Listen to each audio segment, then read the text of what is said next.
Hi, my name is Kevin Thomas, W1DED.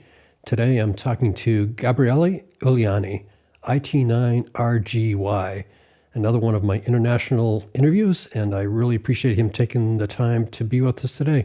Gabri, thank you. Thank you, Kevin. Thank you, everyone watching this. So tell me where you are right now, because I don't believe you're in Italy. You may be in Poland, but I'm not sure. You move around a lot. Yeah, I've been moving a bit, and now I'm in Poland. Hopefully, I will be here for a while. I'm in Krakow. I've been living here for 2 years and a half, and yeah, before that, I was near Bologna in Reggio Emilia, so in Italy. Before that, near Turin. Before that, in Prague, or actually near Prague. So yeah, been moving a bit. So there's a couple things that stood out to me when I heard about you, and I heard about you through Andrea IK4VET, who again I mentioned this in one of my recent interviews, has been my best source for European hams that I could talk to. But there are two things that stood out. One was this fact that you've moved around a lot, and it seems like in every location you've met more ham radio operators, and you're just expanding your social network internationally, which is just really impressive. And I think it speaks to something about the hobby that brings us all into it. But the other thing that was really impressive when I look through how you've operated and where you've operated, I mean, this is like a who's of stations. LZ5R, D4C, OM7M, IH9A, IK2YCW, 9 Alpha 1 Papa, IR6T, IR4X. I mean, these are just incredible contest stations. So I want to start there. When did you first get into contesting, and why was that important to you? Yeah, so everything started back in 2007, I would say. So I got the license in 2005 when I was 16. Yeah, 16, 17. And so then, between people in the club, in the like Palermo, I'm from Palermo, so the capital of Sicily Island, let's say. And so there, the ham radio there, they had like a club, and so I started operating there for several years. And so, yeah, everything started because other people were doing this, and I was having fun. I was learning. I was putting on antennas. I was using the radios that, to be honest, I couldn't afford at that time, right? I couldn't tune an amplifier. I could actually use a Yagi and not just the dipole or the vertical antenna that I had back home, and so that was very interesting. And how the things going on, you got very interested things going into your mind, and then you just want to do that all the time. And since then, I really never stopped to do contesting. So a topic that continues to come up is getting young people involved in the hobby, and you're young compared to the median age of ham radio operators. I think you're in your mid 30s. But what you just described, I think, is a large issue in getting people involved, and that is accessibility to equipment.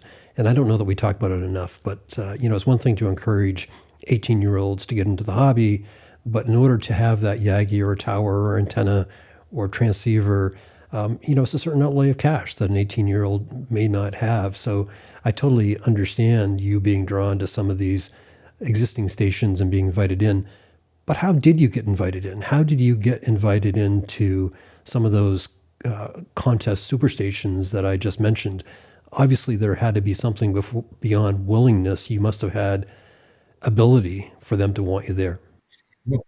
Well, yeah, thanks for putting this in that way. Well, for sure, what I always bring to teams is the energy, okay?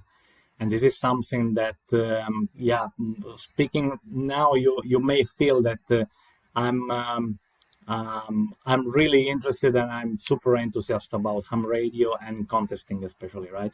So it was like 2012, 2011, something like that, and I run REDX contest. Okay, so the international contest of Italian hammer radio operators, and it was, yeah, it's still beginning of May. Okay, it's a very great contest, and at that time I was single up all band SSB, and I've done pretty good result, and that like gave me the opportunity to be noted by the D4C team.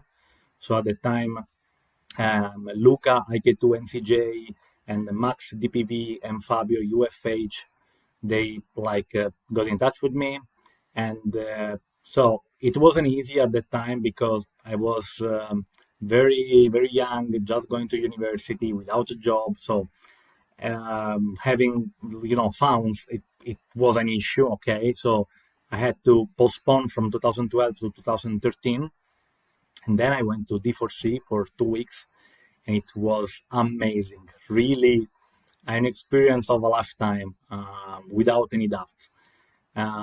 So there I learned a lot. There were operators like Brazzo, E7DX, 9A1TT, Richard, Filippo, AZ1LPG. So people that are very well known, right? And we had fun. We had, I think a good result. Far from the record, but it was still fun. And after that, or I would say, in the same years, so 2013 and 2014, I joined with the Italian team to the youngest on the air camps in Estonia and in Finland, and that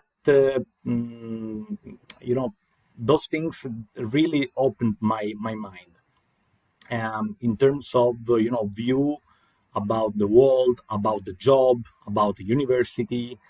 And so everything started in those years from an island, so from Sicily Island, not only from the geographic point of view, but from the mindset point of view.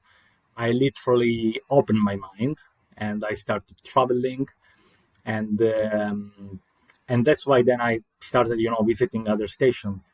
So I went to study in Czech Republic for my Erasmus in 2000. I don't remember, 15, I think. And thanks to those connections made in those camps, so the youngest on the air camp, I got in touch with people around. So I went to Oscar Lima 7 Mike, Oscar Mike 7 Mike, and it was amazing for me, okay, because it was a totally new part of the world, much different than D4C, right, where majority of the team was Italian. I didn't speak well English at that time. Not that today I'm speaking well, but let's say average, okay. And being their student in Czech Republic, finding a new job just to find some fun to travel a bit. For me, it was amazing. And year after year, people, you make connection, you make results, because in the end, from Oscar Mike 7 Mike or Oscar Lima 7 Mike, I had fun and results as well. And and in the end, you start traveling a bit. So, Gabri, I really want to talk ham radio, but before I do, I think I have to stay for a minute on this idea that you're not simply talking about ham radio. You're talking about understanding the world better and understanding cultures better and meeting people around the world. And that's not a topic that comes up a lot in these conversations I have with ham radio operators. And it's a good reminder to me that is a significant piece of the hobby that brings a lot of us happiness and joy. So thank you for reminding me of that. And by the way, your English is far better than my Italian, so you don't have to apologize for anything. So go back to D4C for a second. And, I had mentioned accessibility to equipment as an issue for younger people, but what you're sort of also suggesting is that ability to operate with people that had come before you and were skilled, and you learned a lot from that. Was that something you sought out purposely after the D4C experience? Well, I went to D4C and I had already a good background. But for me, what really made the difference, it was having getting background from different resources. Okay, so what I like to say is that sometimes, and this is also true for the Elmering, and it's valid for the radio as well, the job, right? If you learn only one way to do things, you will always know that way. If you start connecting with people and meeting other teams, and especially on the contesting environment, right? Where in the past they told me, so old people, that everything was secret. You didn't want to know others to know what antenna, what radio, what filtering you were using, and so on. Now it's not the 80s anymore, right? Everything is there. It's on the web. So why keeping secrets? And by the way, with this attitude, when you spend time with people, with teams, you sleep together, you are in a mountain in D4C, or you are in a small hill in OM7M, or in a very top hill in for Oscar 3 Alpha, and different cultures, different stories. It's amazing, even beyond the contesting itself, right? Then there is the result. For me, what matters at first is to have fun and to have an experience. This is the point. So I certainly have seen this divide between typically older hams that do want to keep things secret, including their scores. They don't want to put it on 3830 scores. They don't want to go in the online contest scoreboard. And I've seen that a distinction between that and the guys that I talk to with the contest crew that not only are connecting with the online scoreboard, but they're talking to me on a weekly basis, giving away every tip, tactic, strategy that they've ever experimented with, and some that they will experiment with. So I do agree with you that there is a distinction between, I think, ham radio contesting today and maybe what it looked like 2 decades ago, or maybe even a decade ago, that there's more information being shared, which I think actually makes it more fun because everybody can learn from that and it keeps everybody on top of their game. Tell me specifically what you have learned through some of these multi-op opportunities. If you were talking to somebody who was just in the hobby for 2.5 years, like myself, what are some of the tips that you would give me when it comes to contesting? For sure, the in-band way. I mean, this is probably above the average multi-op, okay? But nowadays it's like mandatory if you want to have some results. So having the in-band station, this is something that for some team is very critical. And if you don't, let's say, change your mind to the new way to do multi-single, multi-two, multi-multi, it's an hard time at the beginning when you start using the in-band. So having for those who don't know, let's say in the multi-single you have one radio running and another, at least another radio doing multipliers in another band. The in-band station maximize the time on the run station. So while the run is receiving, the in-band station is doing a contact in another frequency, but in the same band. This is still according to the rules because you have one signal at each time. And this is very powerful way to maximize the number of QSOs. And doing this, it's not only a matter of equipment, but it's a matter of team.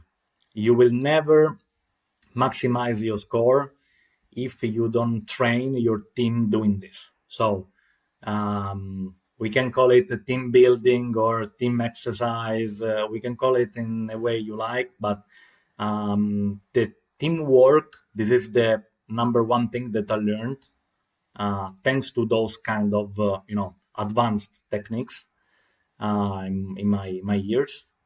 And I think this is the only thing I will mention. Then there is just normal normal things and normal ideas on putting antennas, how to make antennas, how to increase the performance for beverages or stuff like that. But those are technical things that you learn. But the team playing as a team, this is something that comes first. So talk to me more about that. Let's talk about teamwork, because obviously you've been on enough multi-op teams that the members of those teams are, I'm guessing, different every time, at least the entire makeup. What do you see differently in some of how those teams operate and manage themselves? Is there Is there a team leader approach with most? Well, talk to me about that.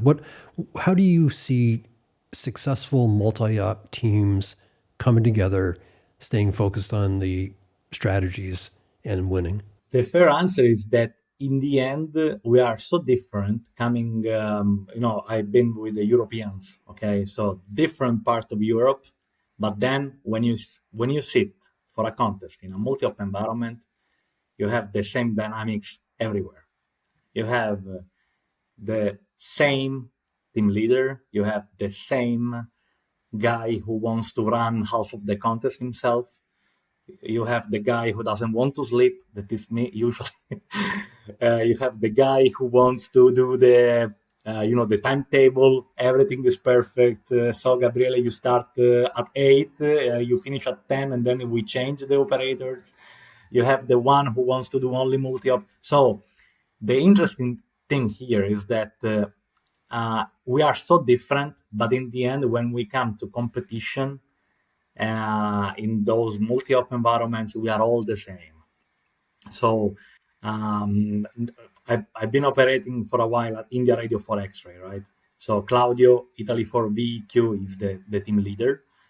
And I've been operating a lot also in Oscar Mike 7 Mike, where Lubo, OM5 Zulu Whiskey, is the team leader. Both of them, different age, different backgrounds. I don't even know if they know each other. They are the same. They are probably Claudio VEQ is 60, let's say. Lubo OM5 Zulu Whiskey is in the 50. They are super young when they come into contest.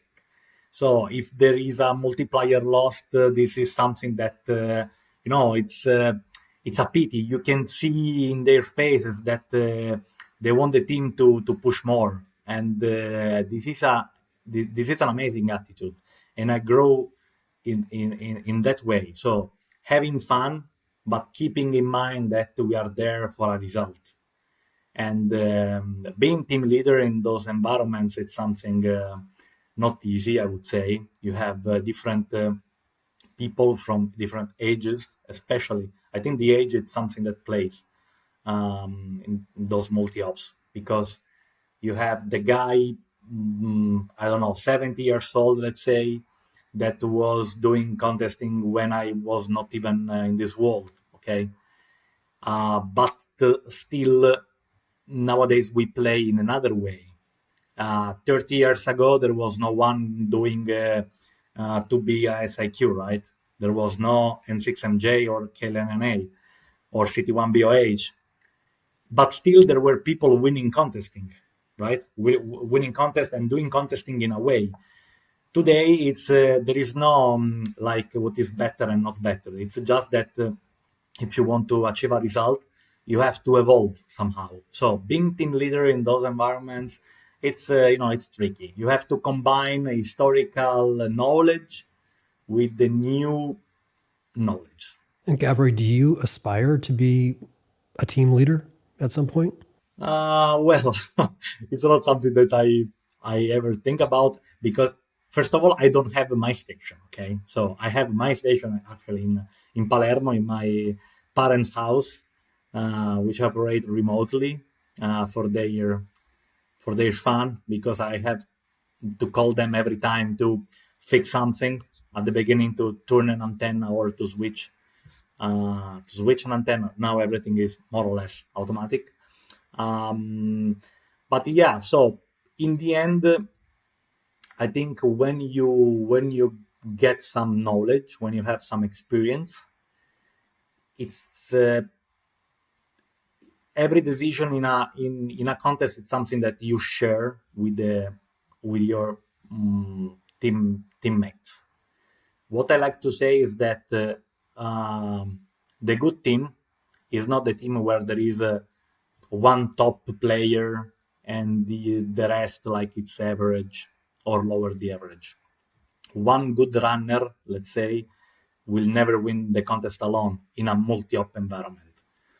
So the winning team is the best team that push the average level as up as they can. And this is something that the team leader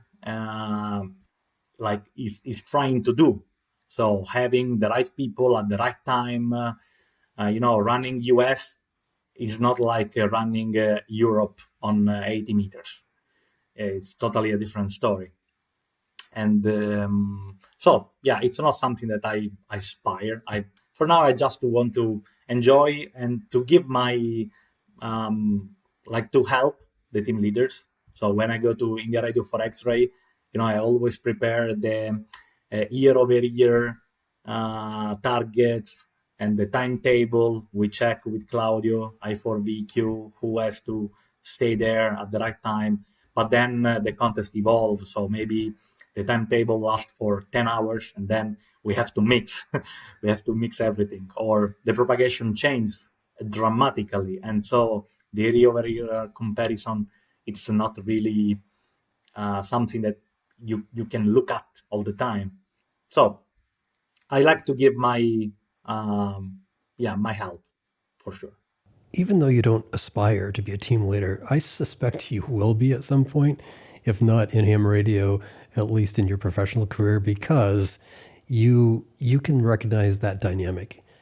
I've talked to a lot of people at contests and a lot of people on multi-op teams, and not everybody can articulate what you just told me. They focus on operating skill and whether or not they're good at a thing, but there are very few that actually can sit back and say, there's something happening here. There's a team dynamic. Even though we're all unique, everybody brings something different to the table.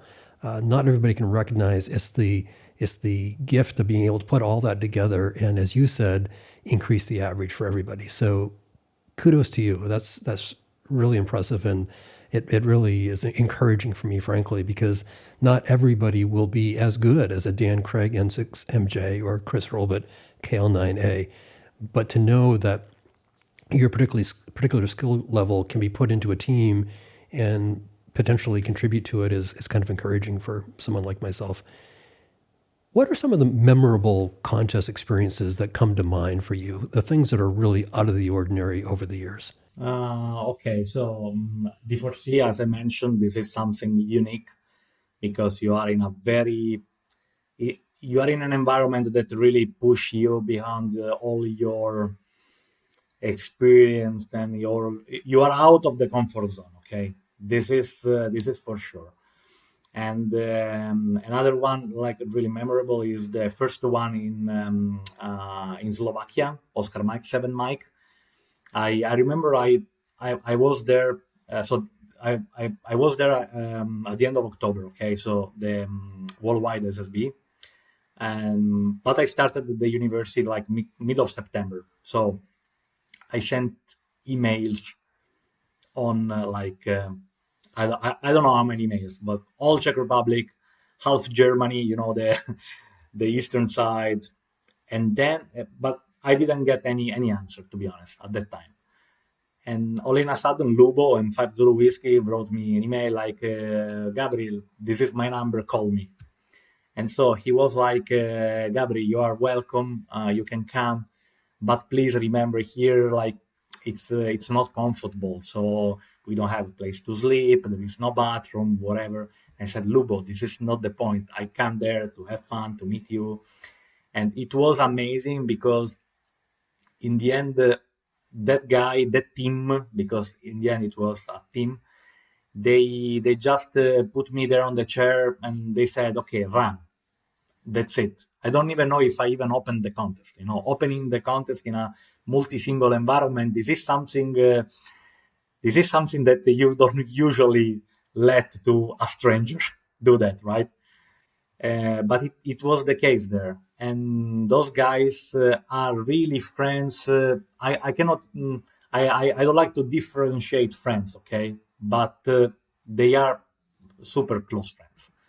After that, I went there many times, so this is a memorable contest because of the environment around and the background of this contest.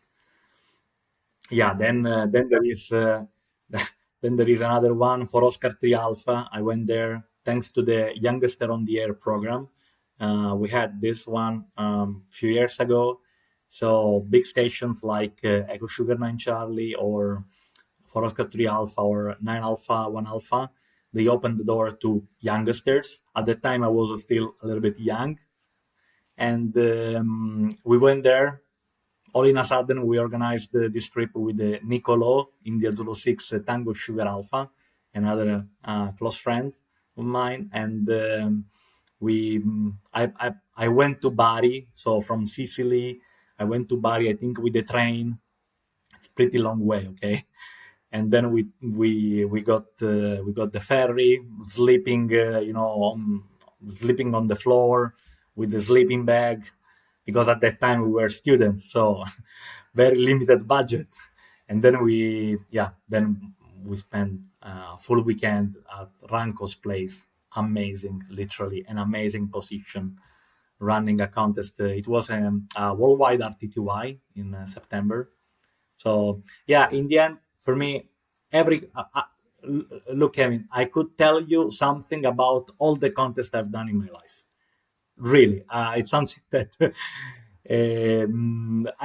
the first contest at India Radio for X-Ray, as well the last one or the one 2 years ago, everything, because I put so much effort on those things, and in the end, I remember everything. I remember the propagation, how it was. I remember the things that we had to do if the antenna got broken and we had to repair in the night. I remember everything, dates. I don't remember the logs, but all the rest, yes. Well, I love that answer. And as you've been answering these questions, it's occurred to me that I haven't really asked you what mode you prefer. You've mentioned sideband a few times. You mentioned RTTY. Are those your two preferred modes? Do you do CW also? Yeah, I do CW as well. Not at the level I would like to play. But yeah, for sure, I'm a more SSB guy, and I run RTTY as well, and yeah, CW as well. But again, it's not at the level I would like. I don't know. It's not like CT1 ILT or Chris or Dan. Absolutely no. Or even Andrea AK4 BET, which I hope will be on this on this channel very soon. He's crazy good, so I aim to be like them. But in the meantime, I can tell something about SSB. RTTY again only for contest. It it's something that people used to say a lot about FT8. Okay, I don't want to compare FT8 with other modes, but I could tell you the same about RTTY. In the end, there is the computer. Again, it's a totally different story. Okay, I'm not making comparisons about the two modes, but what I like to share is that I like RTTY as the other modes because when you turn into contesting, you have the same feelings. So I approach the worldwide RTTY as well as the WPX RTTY in the same way I approach the other contest. And luckily, at India Radio for X-Ray, the station it has been like available in the last years, end of September. So I had the chance to play as a single Apple band, high power, and it was crazy fun. And again, the dynamics and the effort you need for a result is the same as for the other kind of contest, other modes. So you bring up a good point. I do need to invite IK4VET on the show at some point and not have him just recommend people like yourself. So thank you for reminding me of that. And also, CT1 ILT is in a world of his own, so I totally understand that. I think he's going to stand out wherever he is. Let me just tell you about Andrea IK4VT, right? So he recommended someone to join you for this video, right? And it was the same when with some friend we rebuilt, let's say, the Italian Contest Club. Okay, so a few years ago there was the Italian Contest Club, then just disappeared, and for about 4 years we rebuilt the Italian Contest Club. Now we are like 800. And Andrea, VET, at the beginning started to suggest something to do. One of the things are the Italian Contest Club Night Live that are things like this one we are doing. So chat online on Facebook, YouTube, and it's on live. Okay, so Andrea was the first one interviewed those on those night lives. Now we run like 17 or 18 of them with a lot of skill sharing, really skill sharing. All the major Italians like contesters have been interviewed, but not to speak about their contest live, because this is something. It's interesting, but it's more interesting to know, how to build a filter or how to play with HFTA. You met Claudio I4 Limeco Charlie, and so those are the things that we do with the Italian Contest Club. And I mentioned Andrea because we asked him to join in this, let's say, board of people managing the Italian Contest Club, because he is super excited on suggesting things. And what I like about Andrea is that he's still enthusiast. He's not young anymore, not super young anymore, but he's still enthusiast. And this is something that we should learn from that kind of people, right? Point well made. Andrea is on my list. Gabri, one of the questions I want to ask you, and I think I probably ask everybody who I see as young in the hobby, why did you get involved, and why do you think many young people don't want to get involved with ham radio? Or maybe a better way to ask it is, how do we get more young people involved with the hobby? I got involved thanks to the scouts. Okay, so in America you call it them Boy Scouts. One of my scout leaders is still ham radio, so he just came to the scout camp with the radios we used during scout game, and it was a group of us being interested at that time. So in a matter of months, we were like 4 people with a radio, with the CB radios, talking every evening, staying out of the balcony because we had, the handled radio, right? And out of this group, it was only me becoming ham radio. But in the end, other scouts from Palermo, they become ham radio as well. So just to mention, IT9 Kilo Extra Kilo, Nicolas, a great friend of mine, he's ham radio as well, still doing scout activities. Ruben, IT9 RFO, he's also scout. So I think scouting, it's a good place where to find youngsters that overall are curious about things. Okay, it's not like at school that you have a subject that you have to study. Scouting, it's much easier. And so once you get one of those guys interested, then the point is to keep this interested, right? I don't know why with me it played.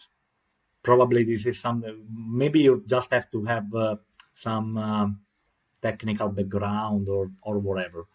So I don't really know what to do to keep those guys like interested in ham radio. For sure, the Youngster on the Air program, it's something that I truly believe it helps a lot. It helps. It helped me, as I said, to move from the island mindset to the world mindset, and I think that those guys in this group, they are there also because the Youngster on the Air program exists. So in Italy, there is a lot of focus on this. There is like future generation. There is like a program that the National Association built around this. And so hopefully in few years we will see the results, right? And we will have new contesters as well, and we will increase the number of our QSOs. What is next on the horizon for you, Gabri? That's a good question. So still doing contest for sure. Maybe build a station in Sugar Papa land. No, the first thing to do is to ask a Sugar Papa call sign, because it's a very nice coincidence that Krakow, so the southern part of Poland, is the call area number 9. So I may be Sugar Papa 9 Radio Golf Yankee, which would be amazing. Crazy to run a contest with such a long call sign, but pretty funny anyway. And yeah, who knows? For now, I'm just planning, things regarding my life. So I building house and then continue to grow in my career. Radio, it's something that comes together, but I reach like the peace there. So I have this team, India Radio for X-Ray, which is amazing. I really couldn't ask anything better. I go there pretty often. I have to travel a lot, unfortunately. But in Poland, there is also Sugar Papa 8 Radio, which have been there, and so they welcome me. They are also an amazing team. We run a contest together, multi-single, amazing. And so this is what is coming in my life. Still contesting. Well, Gabri, whatever the future brings, I wish you the best. I know just talking to you today has increased my enthusiasm for the hobby, and I'm sure our other listeners will feel the same way. Thank you for joining me. Thank you, Kevin. It's been a pleasure, and thank you everyone watching this. My name is Kevin Thomas, W1DED. I've been talking to Gabriele Iuliani, IT9RGY. Check out his QRZ page. Look for him in the next contest. Thanks again, Gabri. Thank you.